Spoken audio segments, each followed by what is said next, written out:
अध्यक्ष महोदय, अनेकदा आपण बोलत असतो, जेव्हा महिला दिन असतं किंवा एखादं महिला सुरक्षेचं बिल येतं किंवा एखादं असं महिला सन्मानाचं बिल येतं, तेव्हा आपण नेहमी म्हणतो की ही महिला माझी बहीण आहे, माझी आई आहे, माझी लेक आहे. कशाला? बहीण, आई, लेक असली नसली तरी ती महिला आहे, ती ह्या देशाची नागरिक आहे, तिला तो सन्मान देणं गरजेचं आहे. मला वाटतं आज आम्ही ह्या बिलाला एकमताने पारित करण्याचं हेच कारण आहे की तुम्ही ह्या बिलाच्या माध्यमातून हा सन्मान तुम्ही त्या महिलेला देत आहात. योगायोग हाच आहे की आम्ही देखील विरोधी पक्ष म्हणून थोडा याच्यावर विचार करत होतो. आपलं मागच्या वेळीच आम्ही अनाउन्समेंट ऐकली की महिला शेतकरी सन्मान कायदा आम्ही आणणार आहोत. मग आम्ही थोडं थांबलो, कारण आज आपण पाहतो जागतिक स्तरावर महिलांना जो एक सन्मान दिला जातो तो देखील आपल्या राज्याने पुढाकार घेऊन दिला पाहिजे होता. ही देखील आमची थोडी मनस्थिती होती. आम्ही पण याच बिलावर काम करत होतो. प्रायव्हेट मेंबर बिल वगैरे असेल ते आता आम्ही पूर्णपणे त्याच वेळी बंद केलं काम, कारण तुम्ही त्याच्यावर सुरू केलं. पण अध्यक्ष महोदय, हे सांगत असताना जेव्हा मी आपलं अभिनंदन करतो, कृषी मंत्री महोदयांचं अभिनंदन करतो, या बिलाला पाठिंबा देत असताना मी पुन्हा एकदा अजून एका कर्तृत्वाची त्यांना जाणीव करून देईन, कर्तव्याची जाणीव करून देईन की आज देखील शेतकरी हा कष्टकरी हा खुश नाहीये. शेतकरी आत्महत्या तेवढ्याच आहेत. कृषी मंत्री महोदय, थोडा विषय कदाचित वेगळा असेल, मी ह्या निमित्ताने मांडतो कारण आपल्याला आठवण करून द्यायला, कारण नाहीतर आपण नुसतं आमच्या कैलाश पाटीलजींना सांगत असतात आणि ते तुम्हाला सांगत असतात. पण आज देखील जी कर्जमुक्ती झाली आहे, आमची हीच अपेक्षा आहे की सरसकट कर्जमुक्ती होईल, कुठच्याही अटी शर्ती शिवाय होईल.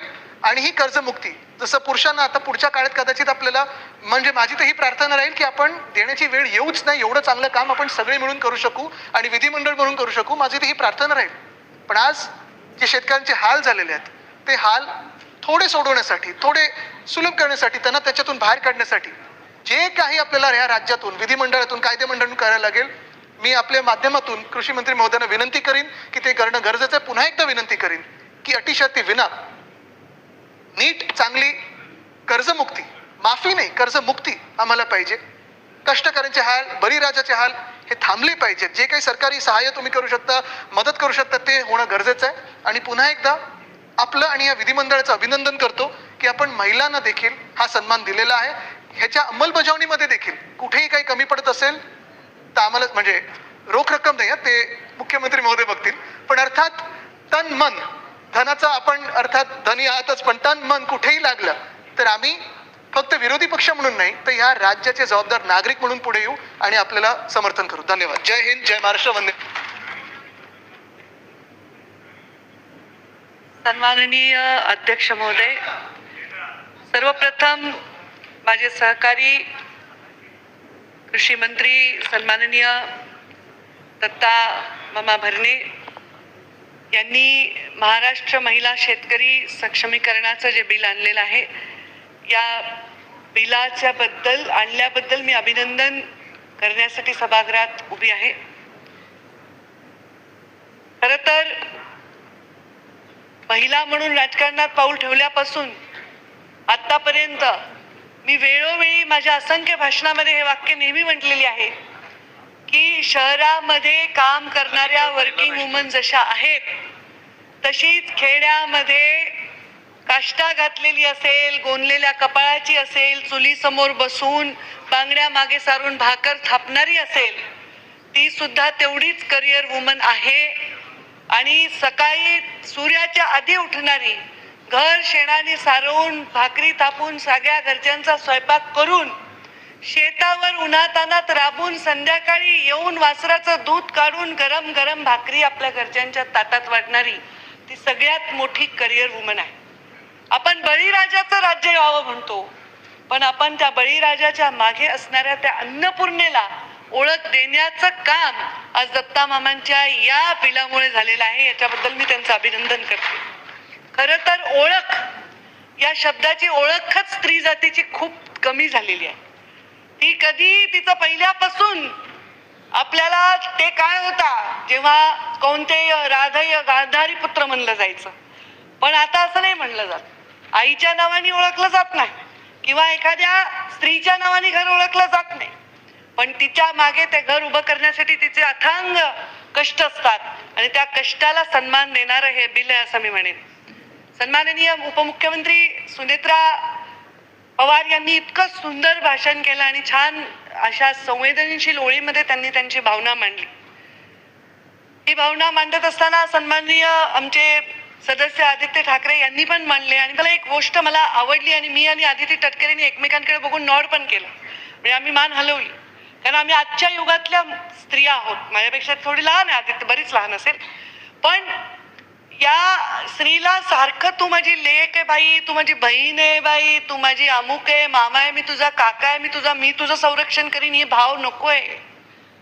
तुम्हाला स्त्री म्हणून सन्मान हवाय, आणि हे वाक्य मला अत्यंत आवडलं. बियॉन्ड एव्हरीथिंग मला ते खूप आवडलं. साहजिक तुम्ही ते देत असाल तुमच्या जीवनामध्ये, असंही मला त्याच्यामुळे वाटतं. मी सहज बोलता बोलता सांगितलं की ओळख या शब्दाशी स्त्रीची कधी ओळखच झाली नाही. 9 महिने गर्भधारणा करून, असंख्य वेदना करून, जन्म देताना एक क्षण लागतो तिला की तिच्या नवऱ्याचं नाव, बापाचं नाव त्या मुलाला लावताना ती नाही विचार करत काय. पण मी एक वाक्य वाचलं, भूख ने माँ से कभी नहीं कहा लेडीज फर्स्ट. जेव्हा एखादी गावातली आमची स्त्री चुलीसमोर बसलेली असते आणि तिच्याकडे पीठ नसतं, तेव्हा ती नाही विचार करत की माझं आजचं पोट भरेल का. ती तिच्या लेकरांचं, तिच्या कुटुंबाचं पोट भरत असते. लाडकी बहीण ही योजना त्या स्त्रीला सन्मान देणारी आहे, पण ही आमची जी आज योजना आहे त्या स्त्रीचा आत्मविश्वास प्रचंड पटीने वाढवणारी आहे. याच्याबद्दल मी अभिनंदन करते. सतत काम करणाऱ्या या स्त्रीला, खरं तर ज्याच्या जीवनामध्ये स्त्रीचं योगदान आहे, जिजाऊंचं योगदान फार महत्वाचं आहे, म्हणून शिवरायांची स्वप्न मोठी झाली. ते धैर्य देण्याचं काम त्यांनी केलं. आमच्या पुण्यश्लोक अहिल्यादेवी होळकरांसारखा राज्यकारभार आजही कोणी बघतो, त्यांचे कामं ते आजही आपण बघतो की इतका सुंदर त्यांनी राज्यकारभार केला. आमच्या सावित्रीबाई फुलेंनी अंगावर चिखलाचे गोळे खाल्ले, पण आज त्यांच्यामुळे आम्ही इथे आत्मविश्वासाने उभे आहोत. आमच्या रमाईचे, आमच्या ताराबाईचे अशा असंख्य आपल्याला उदाहरणं देता येतील, पण त्या सगळ्या नावांना आपण आज कितीतरी वर्ष दोहरत आहोत, पण नवीन नावं निर्माण करण्याची जबाबदारी मात्र आपण शेजारच्या घरावर देतो. जिजाऊ जन्मावी शेजारच्या घरी, अहिल्यादेवी जन्मावी शेजारच्या घरी, पण आता ती परिस्थिती राहणार नाही. प्रत्येक घरामध्ये एक सक्षम स्त्री उभी राहील, तेव्हाच हा देश एक महासत्ता बनण्याकडे वाटचाल करू शकेल. जिथे नीर आणि नारी या गोष्टीवर काम केलं जातं, तो समाज खूप पुढे जात असतो. ज्या समाजामध्ये पाणी हे अमृत आहे, आपलं जीवन आहे, आणि ते जर उपलब्ध नसेल तर लोक पाण्यासाठी एकमेकाचा जीव घ्यायला जातात. आणि स्त्री बघा ना तुम्ही, आज जर टीव्ही लावला तर असंख्य घटना तुम्ही बघा, त्या कशासाठी घडतायत. बांधावरनं भांडणं येत नाही तर महिलेचा अपमान केला, महिलेला, आपल्या घरातल्या महिलेला सुरक्षा नाही दिली. खूप कठीण परिस्थिती या महिलांच्या वर येते, पण मला वाटतं ती खूप सक्षमपणे काम करते, आणि म्हणून तिच्या या सक्षमपणाला अजून सक्षम करण्याचा निर्णय या बिलाच्या माध्यमातून होणार आहे. या बिलात सुद्धा इतकं सौंदर्य आहे. मी म्हटलं की स्त्री स्वतःची ओळख कधी मागतही नाही आणि ती कशावर हक्कही सांगत नाही. अजूनही तुम्ही बघा, सरकारने कायद्याने अधिकार दिलाय, पण बहीण पटकन लिहून देते हो भावाला, मला हिस्सा नको. अजूनही अशा बहिणी 90% असतील, 10% भांडत असतील, सहज लिहून घेते की मला नको. इथे सुद्धा तिने मागितलं नाही त्या शेतावर हक्क, सातबाऱ्यावर नाव तिने मागितला नाही, मालकी हक्क. तिने फक्त सांगितले की ते शेत मी कसते, त्या शेतात मी परिश्रम करते, त्या परिश्रम म्हणून मी शेतकरी आहे. हे तिने मागितलेली न मागलेली मागणी तुम्ही लक्षात घेतलेली आहे, याच्याबद्दल तुमचा अभिमान. आणि हा आपला देश आहे, या देशाचं सौंदर्य की आपला शेतकरी, आपल्याकडे जे आपलं वातावरण आहे त्याच्यामध्ये आपण जे पीक पाणी घेतो, जरी शेतकऱ्यांचे प्रश्न आहेत, शेतकऱ्यांच्या आत्महत्येचे प्रश्न आहेत, दुष्काळ सदृश्य परिस्थितीचे प्रश्न आहेत, दर 2 वर्षाला येणाऱ्या वेगवेगळ्या परिस्थितीला आपण सामोरं जातो, तरी हा शेती प्रधान देश आहे. आणि म्हणून आज आपल्याकडे कोणी उपाशी मरणार नाही ही परिस्थिती अजूनही आहे की आपलं बाबा एकरभर रान आहे, आपल्या पुरतं तरी खायला माणसं करतात. तर त्यामुळे या शेतकऱ्याच्या हाताला, कष्टाला साथ देणाऱ्या, त्याच्या सावलीसारख्या वावरणाऱ्या, म्हणजे आमची आई, आमच्या मुंडे साहेबांची आमची आजी, आम्ही माय म्हणायचो, त्यांनी कधीच मी बघितलं नाही त्या चुलीपुढे बसलेल्या. त्या आमचे आजोबा वारल्यानंतर त्या नेहमी शेतावर जायच्या. सगळी शेती वाडी, चौदगं पोरं लहान लहान त्यांनी एकट्याने वाढवली. ही क्षमता आहे. आत्महत्याग्रस्त शेतकऱ्यांवर आपण बोलता, सांगा बरं एखाद्या महिलेने आत्महत्या केली आहे, तिच्या घरावर संकट आले, ती किती धैर्यवान आहे, आणि या बिलांनी तिला अजून किती धैर्य मिळणार आहे सगळ्या समाजाच्या. अजून एक छान, तुम्ही, मला वाटतं या बिलात आपण जातीपातीच्या आत्ताच्या विचित्र वातावरणामध्ये स्त्री या केवळ शब्दाच्या सुंदर माळेमध्ये सगळ्यांना एकत्र गुंफत आहोत. आणि ती स्त्री जेव्हा या गोष्टीवर म्हणजे सक्षम होऊन अजून पुढे येईल, तेव्हा मला वाटतं या समाजात आपल्या स्वार्थी पद्धतीने उभ्या केलेल्या भिंती सुद्धा जातीपातीच्या जुगारून ती तिच्या एक ओळख निर्माण करेल. मी त्यांना खूप खूप शुभेच्छा देते. या बिलाच्या बद्दल किती बोलावं तेवढं थोडं आहे, पण मी त्या स्त्रीमधली आहे की मागच्या स्त्रियांना बोलायचं आहे आणि त्यांचा वेळ न घेणारी स्त्री, हे पण स्त्रीचं सौंदर्य आहे की बाबा आपल्याबरोबर असणाऱ्या स्त्रियांचा वेळ राखून ठेवावा, त्यांना पण पुढे हाताला धरून पुढे आणावं. तर मी फार वेळ घेणार नाही, पण आमच्या दत्ता मामांना अभिनंदन करण्याचा मोह मला आवरला नाही. आणि म्हणून एकच जाता जाता मी म्हणेन, खूप सुंदर माझ्या वाचनामध्ये आलेल्या ओळी सभागृहासमोर ठेवेन. दिवस रात्र राबणाऱ्या हातांना कधीच कसा आराम नाही, असा एकही दिवस नसे ज्या दिवशी तिला काम नाही. घरातील प्रत्येक कामावर जणू तिच्या नावाचा शिक्का बसला आहे, सगळ्या कामाचा जणू तिने ठेकाच घेतला आहे. असे वागणे तिचे जसे व्यसन जडले कामाचे, आणि मोबदला तर काय हवा आहे, चार फक्त शब्द प्रेमाचे. जगाच्या मंचावर स्त्रीसारखा कलाकार नाही, आणि आजपर्यंतच्या त्या स्त्रीसारखा पाहिलेला मी कामगार नाही.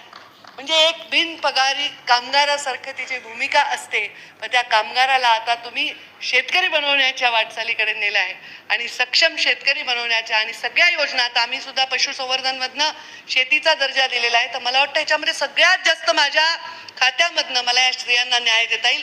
सगळ्यात जास्त पशुपालक शेतकरी स्त्रियांना आपल्याला सक्षम बनवता येईल, आणि खूप सुंदर ही योजना होईल. महाराष्ट्र सुजलाम सुफलाम आणि ग्रामीण महाराष्ट्र अत्यंत कंटेंट म्हणजे समृद्ध असं जीवन जगेल असा मला विश्वास आहे. परत एकदा अभिनंदन करते, स्वागत करते आणि माझ्या वाणीला